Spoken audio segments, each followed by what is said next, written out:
안녕하세요. 수박겉닦기입니다. 우리는 사기를 통해 수많은 영웅의 삶과 죽음을 이야기로 접합니다. 하지만 사마천은 그 이야기 뒤에 그들의 운명을 숫자로 증명하는 거대한 데이터베이스를 숨겨두었습니다. 오늘은 사기표의 데이터 계보학, 인물과 가문의 장기 추적 방법론과 서사대 데이터 비교 분석을 통해 사마천이 설계한 진실을 추적해봅니다. 사마천의 사기는 본기, 세가, 열전, 서, 표라는 5가지 체계로 이루어진 유기적 구조입니다. 이 중 열전이 인물의 삶을 감정, 동기, 사건 중심으로 서술하는 서사 내러티브라면 표는 정치, 사회 구조를 관계, 시기, 직위, 결과로 기록하는 데이터입니다. 하나는 뜨거운 이야기이고 다른 하나는 차가운 사실의 기록입니다. 표는 단순한 연대표가 아닙니다. 이것은 사마천이 역사의 인과관계를 입증하고 인물의 흥망성쇠를 객관적 지표로 추적하기 위해 설계한 관계형 데이터베이스의 원형입니다. 오늘 온고지신의 목적은 명확합니다. 서사가 감정적으로 기술하는 한 인물의 운명을 데이터가 어떻게 냉정하게 검증하고 보완하는지 밝혀내는 것입니다. 우리는 10종의 표 중에서 핵심적인 표들을 활용할 것입니다. 첫 번째, 진초지제월표. 이것은 진나라 말기와 초안 쟁패기의 격동을 월 단위로 추적하는 고밀도 시계열 데이터입니다. 한신과 같은 인물의 급격한 군사 행적을 파악하는 데 필수적입니다. 두 번째, 한흥일해제후왕연표. 한 고조 유방이 임명한 왕들의 계보와 영지 그리고 가장 중요한 단절 여부를 기록합니다. 한신이 왕의 지위에서 어떻게 제거되었는지 보여주는 핵심 데이터셋이죠. 세 번째, 고조 공신 후자연표. 한 고조의 143명 공신을 서열에 따라 기록한 1세대의 기준 데이터입니다. 모든 가문 추적은 여기서 시작됩니다. 네 번째, 해경간후자연표. 해제부터 경제까지, 즉 2세대와 3세대 공신 후손들의 자기 계승을 추적하여 가문의 지속성을 확인하는 표입니다. 다섯 번째, 건원일해후자연표. 한무제 시대의 후드를 다룹니다. 이곳은 주우금 사건으로 인한 대규모 정치적 숙청, 즉 데이터 말소가 기록된 곳입니다. 여섯 번째, 한흥일해장 상명신연표. 가문 구성원들이 최고 실권직 승상, 장군에 도달했는지 교차 검증하여 가문이 실제 정치적 영향력을 측정합니다. 이제 제1부입니다. 이 흩어진 표들을 어떻게 유기적으로 연결할까요? 가문 프로파일링을 위한 5단계 데이터 추적 프로토콜을 제시합니다. 그리고 우리는 생존의 사례, 한나라의 명제상 소하의 가문을 통해 이 방법론을 검증해 보겠습니다. 1단계 서사적 기준점 설정. 먼저 열전을 분석해 가문의 핵심 서사를 식별합니다. 소상국세가에 나타난 소하의 서사는 명확합니다. 유방의 최고 후원자이자 행정가였지만 토사구팽의 위기를 지혜로 극복하고 스스로를 낮추는 처세술로 가문을 보신했다는 것입니다. 2단계 1세대 데이터 확립. 고조공신표에서 1세대의 기준 데이터를 확립합니다. 데이터는 차후 소하, 공신서열 1이라고 기록합니다. 열전의 서사와 표의 데이터가 정확히 일치함을 확인했습니다. 3단계 세대 간 장기 추적.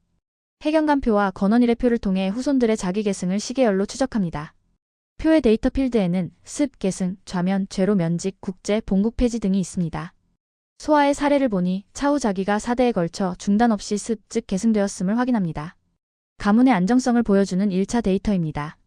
4단계 정치적 영향력 교차 검증. 장상명신표를 확인해 후손들이 최고이직을 독점하려 했는지 봅니다. 놀랍게도 소하의 후손들은 후에 자기는 안정적으로 계승했지만 최고이직에는 거의 등장하지 않습니다. 이는 그들이 권력 중심에서 한 발 물러나는 1세대의 생존 전략을 충실히 따랐음을 데이터로 증명하는 것입니다. 5단계 서사 마이너스 데이터 종합 분석. 모든 데이터를 종합하여 열전의 서사를 재평가합니다. 결론입니다. 소하 가문의 100년 생존은 열전의 서사뿐만 아니라 표의 데이터상 단절 사유 없음이라는 객관적 형태로 증명됩니다. 이는 열전이 제시한 생존 전략이 실제로 성공했음을 데이터가 입증하는 것입니다. 하지만 표에 기록된 것만큼이나 기록되지 않은 것도 중요합니다. 표에 나타난 공백, 즉 기록의 부재는 단순한 정보 누락이 아닙니다. 이것은 사마천이 의도한 데이터 상태입니다. 현대 데이터베이스에서 널이 값이 없음을 의미하는 것처럼 사기표의 공백은 그 자체로 강력한 역사적 의미를 지닙니다. 공백의 첫 번째 유형은 널 as NA, 즉 자격 미달로 인한 부재입니다. 특정 표의 자격 요건을 충족하지 못해 처음부터 목록에 등재되지 못한 경우입니다. 대표적 사례가 바로 비운의 영웅 이광 장군입니다. 그는 이광열전에서 최고의 영웅으로 그려지지만 후들의 목록인 건원일의 후자연표에는 그의 이름이 없습니다. 그가 평생 후가 되지 못했기 때문입니다. 여기서 공백널은 가장 강력한 비판의 데이터입니다. 사마천은 열전에서 그의 공을 서술하고 표에서 그의 보상이 없음널을 데이터로 제시함으로써 공과 보상이 불일치하는 시스템의 모순을 고발합니다. 두 번째 유형은 널 as 터머네이션, 즉 자격 박탈로 인한 단절입니다. 표에 등재되었으나 특정 사건으로 기록이 중단되고 명확한 단절 사유가 명기된 경우입니다. 사례 1 한신입니다. 고조공신표에서 그의 최종 기록은 모반과 국제 본국 폐지입니다. 사례 2. 주우금 사건입니다. 건원 1회 표에 수많은 후들이 좌주금면, 즉 주금 문제로 면직되었다는 사유로 기록이 단절됩니다. 이 단절 사유 데이터는 정치적 숙청의 결과를 대차대조표처럼 냉정하게 요약한 1차 자료입니다. 세 번째 유형은 널레지 어나멀리, 즉 데이터 분류 거부입니다. 표준 범주의 143명의 정규 공신에 속하지 않아 열외라는 특수 범주로 분류된 데이터입니다. 다시 한신의 사례입니다.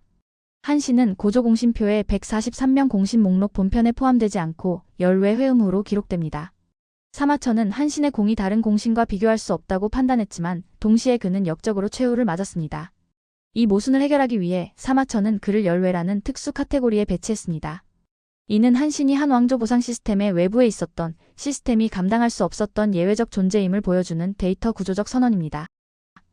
이제 제2부입니다. 표의 데이터를 활용하여 한 왕조를 세운 두 거인의 엇갈린 운명을 비교 분석해 보겠습니다. 생존의 소화 그리고 몰락의 한신입니다. 먼저 생존의 사례, 소화 가문입니다. 그들의 전략은 계산된 복지부동, 즉 계산된 무위였습니다. 열전의 서사는 말합니다. 유방의 의심을 피하기 위해 스스로 명성을 훼손하고 전 재산을 헌납하는 등 위협적이지 않은 존재로 처신하여 천수를 누렸다고 말이죠. 표의 데이터는 이것을 증명합니다. 고조공신표 서열 1위로 그의 공적을 입증하고 100년간 후손들이 자기를 계승하며 단절 사유 없음을 기록함으로써 그의 생존 전략이 성공했음을 입증합니다. 소화 1세대의 생존 전략은 가문이 유산이 되었습니다. 표의 장기 추적을 보면 소화의 자기 차후는 100여 년간 자손들에게 즉 안정적으로 계승됩니다. 같은 기간 다른 수많은 공신 가문들은 다양한 이유로 좌면되거나 절되어 표에서 사라집니다. 소화 가문의 데이터 지속성은 이들과 극명한 대조를 이룹니다. 이 생존 전략의 백미는 한무제 시대의 대규모 숙청을 피한 것입니다. 기원전 112년 한무제는 제사 황금의 순도를 트집잡아 106명의 후 자기를 박탈하는 주우금 사건을 일으킵니다. 이 시기 건원 1회 표의 단절 사유 열에는 좌주금이라는 종결 코드가 대량으로 등장합니다. 하지만 핵심은 이것입니다. 당시 차후였던 소화 후손의 항목에는 이 단절 코드가 존재하지 않습니다. 가문이 1세대의 유훈, 즉 눈에 띄지 마라, 빌미를 제공하지 마라는 원칙을 100년간 지켰음을 표의 데이터가 실증하는 것입니다. 단절 사유가 없음이야말로 성공한 전략의 가장 강력한 데이터입니다. 반면 몰락의 사례, 한신을 보겠습니다. 소화가 데이터의 지속성으로 생존을 증명했다면 한신은 데이터의 체계적 해체 과정을 통해 몰락을 증명합니다. 그의 운명은 표 위에서 영웅에서 왕으로, 다시 열외로, 그리고 모반으로 체계적으로 해체됩니다. 이 몰락은 세 개의 표를 시간순으로 재구성할 때 명확히 드러납니다. 한신의 데이터 로그를 추적해 보겠습니다. 진초지제월표 월 단위의 고해상도 테이블에서 한신의 이름은 조격파, 재정복 등 여러 칸을 가로지르며 등장합니다. 높은 데이터 밀도가 그의 압도적 공적을 증명합니다.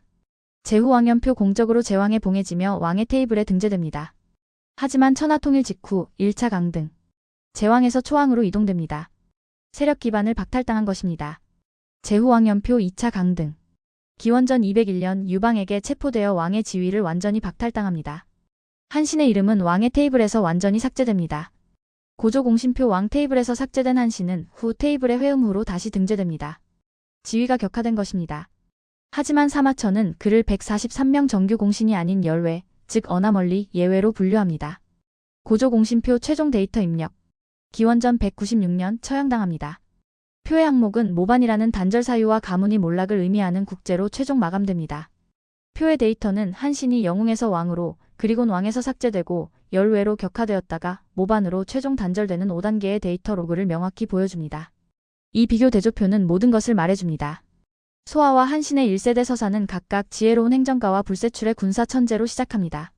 초기 지위 데이터는 소화가 정규 공신 1위인 반면 한신은 왕이었습니다. 하지만 지위 변동에서 운명이 갈립니다. 소화는 안정적 유지였지만 한신은 왕에서 삭제, 열외로 추가되는 격변을 겪습니다. 1세대 최종 기록은 소화가 졸, 즉 자연사한 반면 한신은 모반, 3족이 멸함입니다. 가문 승계 데이터 역시 소화는 계승, 한신은 국제, 즉 단절입니다. 그리고 100년 후 소화 가문은 데이터 지속성을 보이며 숙정에서 생존했지만 한신 가문은 데이터 없음, 이미 100년 전에 라인이 종료되었습니다. 제3부입니다. 표의 진정한 가치는 여기서 드러납니다. 바로 사관의 불협화음, 데이터가 서사를 비판할 때입니다. 표와 열전이 의도적으로 불일치할 때 그 이면에 숨겨진 사마천의 날카로운 역사 비판을 해독해야 합니다. 그 가장 비극적이고 핵심적인 사례가 바로 이광 장군입니다. 후가 되지 못한 영웅. 이광열전에서 사마천은 이광을 비장군이라 칭하며 그의 용맹함, 고결한 인품, 병사들의 사랑을 극찬합니다. 서사 자체는 완벽한 영웅의 이야기입니다. 그러나 이 열전의 핵심 키워드는 공이 아닌 불운입니다. 그는 평생 공을 세웠음에도 끝내 후가 되지 못했습니다. 사마천은 이광의 손자 일흥을 변호하다 궁형을 당했기에 이광 가문의 비극은 사마천 자신의 비극과 동일시됩니다. 열전의 이 감성적 서사를 표 프로토콜로 교차 검증해 보겠습니다. 데이터 1. 장상명신 연표. 이 표는 이광이 낭중령, 태수, 장군 등으로 여러 차례 등장함을 기록합니다. 이는 그가 당대 최고의 무장이었음을 데이터로 입증합니다. 그런데 데이터 2. 건원일의 후자 연표. 이 표는 한무제 시대의 후로 봉해진 인물들의 목록입니다. 여기에 결정적 데이터 공백이 발생합니다. 이광의 이름은 이 표에 없습니다. 데이터 서사 불일치는 의도된 설계입니다. 열전은 왜 이광은 후가 못 되었는가? 라는 질문을 던지고 표는 이광은 후가 아니야 라는 사실 데이터를 냉정하게 제시합니다. 사마천이 고발하는 것은 이광 개인의 불운이 아닙니다. 그것은 바로 한무제 시대의 공과 보상 시스템 자체가 파괴되었음을 고발하는 것입니다. 사마천은 표의 데이터베이스를 통해 이광처럼 진정한 공을 세운 군인은 후가 못 되는데 위청이나 곽거병 같은 외척 가문, 심지어 후궁의 오빠라는 이유만으로 후가 되는 현실을 데이터로 대비시킵니다. 이광열전의 감성적 서사는 독자의 공감을 이끌어내고 건원일의 후자연표의 냉정한 공백, 널은 그 불공정함의 객관적 증거가 됩니다. 최종 결론입니다. 사기의 표는 단순한 목록이 아닙니다. 그것은 열전의 서사를 검증하고 때로는 데이터의 부재라는 침묵을 통해 서사가 미처 다 말하지 못한 진실 혹은 비판을 드러내는 고도로 설계된 역사적 장치입니다. 이야기 속에 숨겨진 데이터의 진실을 추적해 본 수박겉핥기였습니다. 사마천이 남긴 이 위대한 유산은 2000년이 지난 지금도 우리에게 사실을 보는 눈을 어떻게 길러야 하는지 묻고 있습니다. 시청해주셔서 감사합니다.